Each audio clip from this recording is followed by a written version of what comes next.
I don't know. I got a topic for conversation. I guess I thought Chiz wanted me to come on and talk about this actually right after it broke, but we got canceled super heavily by fat chicks. I I don't know if know. you guys heard about this. I saw the I clip. heard a bit about it. Yeah. Yeah, this was pretty juicy. So these fat chicks dredged up an old podcast clip of mine from December that I just had no recollection of. And looking back, it was one of those rants that just comes from above where it's you can't even take credit for it. Like I imagine Beethoven composed symphonies that were similar. It's just out of nowhere. It was it was. You haven't heard this thing. It was like it was the point where you're like 75% through your podcast. So for you guys, it's maybe the 3-hour, 15-minute mark where the conversations died out. There's a lull, sort of like there is right now. So I just come in with, is there anything more worthless than the bottom half of a fat girl? I mean, and especially a titless fat girl. And I said, if her boobies don't come out past her big belly, she should be shot in the head like a cow. Woody, I'm talking about the issue I had with obese women. They tried to cancel us lately. So it was. Yeah. Oh man, I wish I didn't miss the beginning. He's just now starting. Yeah. I'm just cooking up. I was just telling them it came from one of those moments where there was just a lull in the podcast. Like last December, we were just bored. We were about to go on vacation. I wasn't taking it seriously. And I just started talking about how nothing is worse than the bottom half of a fat girl, because the good thing about a fat girl, and I was fucking around, is that it's easy to get a blowjob, and generally their tits are large enough to be fuckable. To be fun. Yeah. And if you can get them in a hot tub, the tits will be bobbing above the surface. You got a problem with this? Well, it got a little, it got a teensy bit worse, Woody. I suggested that because the bottom half of fat women is so worthless that we should really just bring back feudal samurais and put the fat women into warehouses, and we measure their tit to belly ratio. If the areolas don't protrude past the navel, then the samurai guy walks up, pulls a katana, and I'm talking a katana as sharp as the one from Kill Bill. Something like that. Just pull it out, and that woman should just be bisected, right there on the warehouse floor. And that's all I remember saying. I haven't gone back and watched the full clip, but the way I said it, and again, it was completely non-intellectual. It was just this passion that welled up inside of me. Yeah. And you didn't have a study. Yeah. And I mean, it wasn't pre-written material, I guess is what I'm getting at. Okay. But and then I saw it like in March. It surfaced on this TikTok called The Best of Podcasting, and it was there for positive reasons. Like the guy who ran the page thought it was really funny, and a bunch of kids in the comments fucking loved it. But then, oddly, 5 months or however long it's been since March later, the feminists got their sweaty, grubby fingers on it. A bunch of them, I heard about it for like a week before anything of consequence happened. People will tell me about it on Patreon. They DM me. I'd be like, haha, yeah, the fats. And then it got really big because some girl with 500,000, 1 million TikToks started talking about how these men need to be kicked off the internet. YouTube needs to change their community standards, and these men need to be deplatformed.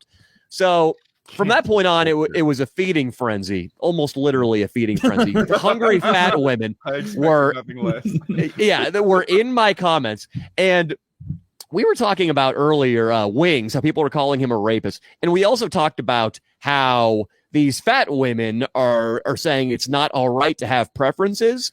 Well, sort of in that same vein, their logic was that because I had said mean things in complete jest, obviously, about fat women, that now I was no longer a person, and that anything that was said or done to me was completely valid.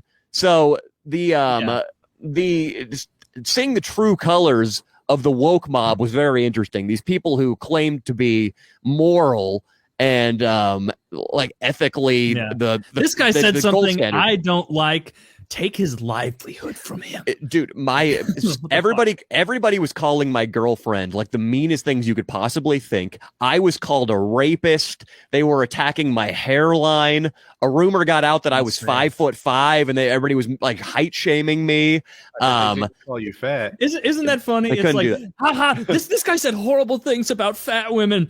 He's 5'5". Attack him! Attack him! What a loser! He's got a small dick. He's balding. He's got sun damage under his eyes. His girlfriend's a fucking ugly cunt. Like, and then like people would go as far as telling me they hope my parents get raped and murdered in front of me. But yeah, man, it was fucking hilarious though, because it's one thing to get canceled for saying something racist. Then it's not exactly cool or humble to be retaliating, to be talking shit back. And if you get canceled for some sort of sexual thing, then that's really taboo, and there's not much you can do. Sexual act, like making jokes is different than raping. Non-consensual sex. Yeah, exactly. Like if that happens, even if it's a false accusation, you kind of just have to deny and then just kind of disappear for a while. But when it's the fucking fat jokes, like you can say anything you want back to these people. So just every day on my Instagram story, in my posts, it would be more thinly veiled fat jokes. Like, hey guys, dropping some more merch this week. Bad news, however, there was a fire at the fulfillment center and all women's sizes other than extra small were burned. Please support anyway. I hope you guys will pick up a shirt. And it was something like that constantly. And then like after every one of those, they'd be like, hey guys, I really feel awful about that last joke. I swear this is getting to me. Tomorrow I'm going to apologize. I will. And then the next day comes and it's fucking, I'm enlisting a new exercise program in my YouTube crew, and they will be fired if their body fat percentage ever exceeds 5. And it's like, it's still been going on. And these women still want us to like apologize. And some of them are still holding their breath. Like, you said you were going to apologize. And when you called the situation your Bay of Pigs, that wasn't an apology. That wasn't an apology. To be fair, that's far and away the best joke. This is your Bay of Pigs. Ladies, if you want to get to Danny, the trick is a hunger strike. There we go. Yeah. Hey, full disclosure, Taylor, that was my buddy Cigar Guy who came up with that one, so it wasn't even my joke. That was a good one, though. I like the rant is or maybe the Battle of the Bulge. The Battle of the Bulge is good too. Nice, fucking solid, dude. But yeah, all they ended up being able to do was they canceled Sauce War. Yeah. I didn't even know that was a historical event, but it's still funny. Is that real? Yeah. Okay, sauce war. All they ended up being able to do, because I mean, fat people aren't a protected category. There's no YouTube community guideline that protects them, except from drowning. But yeah, all they could do, they canceled our live podcast. They canceled 2 of them we were trying to do in LA, a stand-up venue called Fourth Wall here. Just completely pushed out. And then LA fucking should have losers been on board with the anti-fat thing. I feel like it's part of the culture there. Dude, that's very true as well. I mean, that's Danny's outranked. The economy. Got to go with whoever's higher on the woke totem, right? So they canceled 2 events, both in LA, maybe. Yeah, so we ended up just doing the live show in a park, and it still worked. Mm-hmm. But yeah, it was just interesting to see. The big takeaway to me was that how full of shit the woke left really is, because it became clear that what this was it was just whenever somebody is canceled, quote unquote, it's just the starting gun that allows miserable people who like leftist politics or their new religion, it gives them the starting gun to go be awful. Like, it's okay it's like the purge. For the next 2 weeks, you can do whatever you want to this canceled person, and you're still a good person. That was really interesting to see. Yeah. And lastly, it's fun to see what happens when somebody tries to cancel you and you just keep making fun of them. It just goes away. Like, it just peters out, and it makes them so mad. Yeah, it was just mad delicious. About someone else making fat jokes or someone doing something they don't like. And it's funny, like, it's always like, especially with like fat stuff, it's like so obviously it's always there's not a brigade of very thin people going to your fucking comment section and being like, solidarity with my enormous brothers and sisters. Like it's always someone like whatever their pet thing is, that's what they freak out about, and everything else is fine. Their pet thing isn't that you could be short or that you could have a little dick, so they don't care about that. They don't care about body shaming. Both of which are true.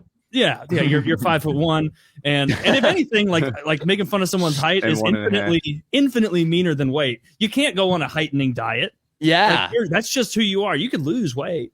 The dick size thing, I feel like, is maybe worse. I don't know. Like you can't grow your dick either. You can't grow your dick, and if it's too small, there can be like a whole sense of, I don't know, lack of self-worth around it. Whereas short guys can just hold their chin up high and be okay. Well, not too high. They hold their chin up medium and yeah, but if your dick's 2 inches long, like that sucks, man. Like it's 2 inches long. That is